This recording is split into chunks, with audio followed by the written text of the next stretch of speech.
Bonjour à tous, ou plutôt bonsoir, c'est Raphaël Pérez, votre coach en santé naturelle.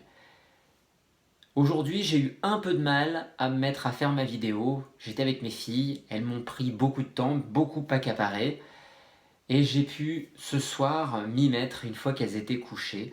Donc je m'y mets, mais je suis dans les clous pour mon défi, 8e jour de mon défi, une vidéo par jour pendant 2 mois. Si vous avez suivi mes dernières vidéos, vous avez vu que je vous ai parlé d'énergie, de toxines. Et quoi de mieux pour préserver son énergie et laisser son corps éliminer un maximum de toxines que de se prélasser, allonger si possible dans l'herbe, au contact de la nature ou éventuellement sur un transat. Et se détendre, se relaxer. N'est-ce pas merveilleux? Ça l'est, mais ce n'est pas la vraie vie. La vraie vie, c'est le mouvement, c'est de bouger, c'est d'agir. L'oisiveté, surtout lorsqu'elle se développe excessivement, est nuisible. D'ailleurs, si nous étions dans la nature, nous serions obligés de bouger, nous serions obligés d'agir pour trouver à manger, à boire, un abri, pour peut-être se construire un abri ou trouver des matériaux pour construire des choses utiles, pour vivre ou pour survivre. S'il y a une chose qui est capitale dans notre santé, ce n'est pas uniquement le contenu de l'assiette. C'est pas de jeûner 1, 2 semaines, 3 semaines par an. La chose la plus importante, elle se joue ici, dans notre tête.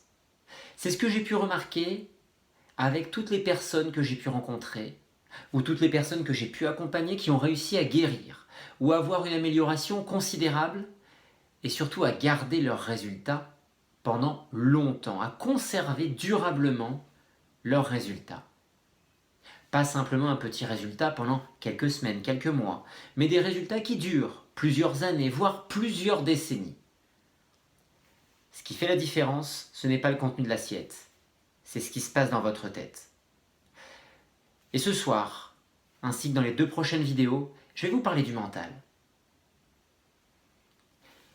La première chose, le premier conseil que je vais vous donner, vous allez me dire ce qu'il fait résonner en vous, comment vous le percevez, et surtout, qu'est-ce que ce conseil pourrait vous apporter dans les jours ou les semaines qui viennent si vous le mettiez réellement en application. Mon premier conseil, ça va être profiter de la vie, la joie de vivre. Alors oui, je sais, la joie de vivre, quand c'est difficile, on a moins envie de l'exprimer. Pourtant, c'est le moment où vous en avez le plus besoin. Moi, j'observe ma fille. Ma fille s'est cassé le bras. Elle a mal. Mais bizarrement, il y a des moments où elle a beaucoup moins mal. Quand elle s'amuse, la douleur s'évapore. Quand elle chante, quand elle danse, la douleur s'évapore. Malgré tout, on sent qu'elle n'est pas toujours bien. On sent que c'est pas toujours facile.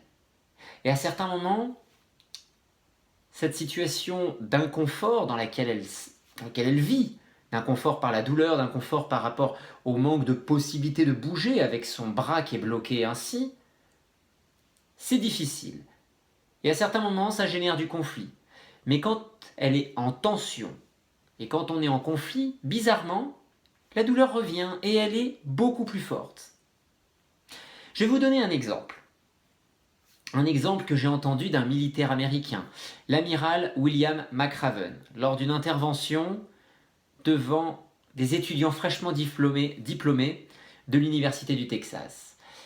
Cet amiral a fait partie des forces spéciales, et qui dit forces spéciales dit entraînement intensif.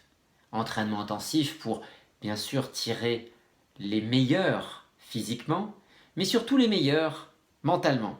Ceux qui sont capables de faire la différence et d'agir avec la tête froide dans des situations extrêmes. Et il explique qu'il a vécu pendant son entraînement, en tant qu'élève, une situation qui l'a marqué. Dans cette situation, les élèves devaient être dans l'eau boueuse et l'eau qui pouvait monter et être au niveau du cou. Ils avaient déjà passé 15 heures dans cette eau boueuse et relativement fraîche.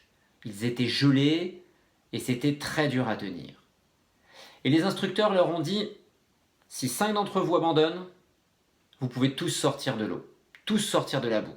Et l'exercice est fini. Ils se regardèrent et tous au fond d'eux étaient quasiment sûrs que les 5 qui devaient abandonner allaient rapidement se manifester parce que c'était trop dur. Et d'un seul coup, l'un des élèves s'est mis à chanter. Il a été accompagné par un deuxième, un troisième, et puis finalement, tout le groupe s'est mis à chanter. Les instructeurs les ont menacés de les éliminer du programme s'ils ne s'arrêtaient pas. Et pourtant, ils se sont serrés les coudes les uns les autres, ils ont continué à chanter. Et l'amiral explique que dans cette situation difficile, le fait de chanter lui a donné l'impression que l'eau était un peu moins froide, que le temps passait un peu plus vite. Ils sont restés encore dans l'eau pendant 8 heures, imaginez un peu. Et également que la douleur était moins présente. On pourrait juste parler de cette expérience comme ça, mais aujourd'hui nous savons que, hormonalement, la joie de vivre, d'exprimer la joie de vivre, par le chant par exemple. Les esclaves noirs à l'époque de l'esclavage utilisaient également le chant pour se donner de la force et pour supporter la difficulté de ce qu'on leur demandait de faire. Le chant va avoir cette propriété-là. Mais d'une manière générale, je pourrais vous dire la joie de vivre. J'ai pu rencontrer des gens qui sont passés à 2 doigts de la mort et qui aujourd'hui ont une pleine joie de vivre. Ils ont peut-être encore des séquelles. Et alors ? Je ne vous dis pas que tout est facile. Je ne vous dis pas que parce que vous allez avoir la joie de vivre, tout sera rose.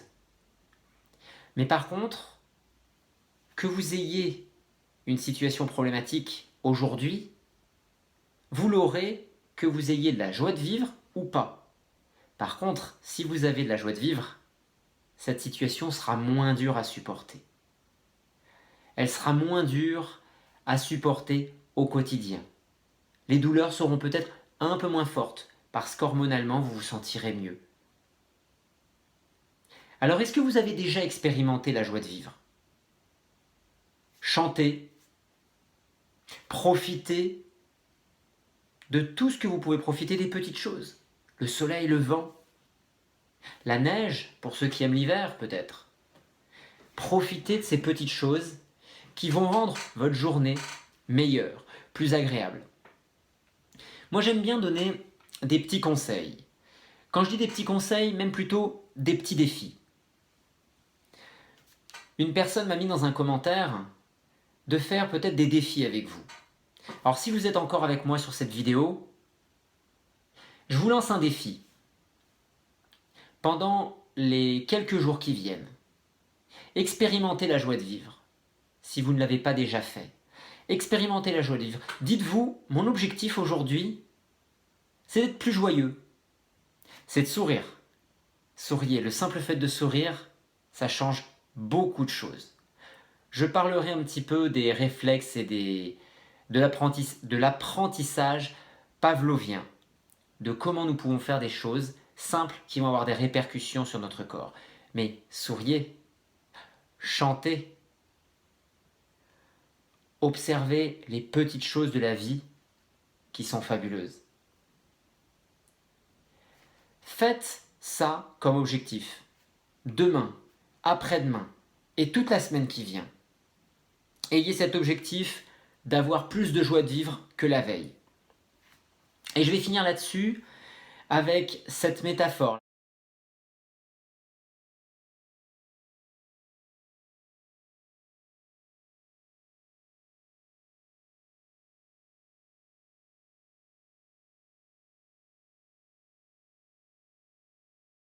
Celui qui est capable de danser sous la pluie, c'est-à-dire lorsque la situation est difficile, il sera capable de danser quand il n'y aura pas de pluie. C'est facile d'avoir de la joie de vivre quand tout va bien. Quand vous traversez une phase difficile, même si cette phase difficile dure des mois ou des années, la joie de vivre se cultive et se développe. Alors soyez joyeux, prenez soin de vous et je vous retrouve demain pour un autre conseil sur le mental encore une fois. À demain!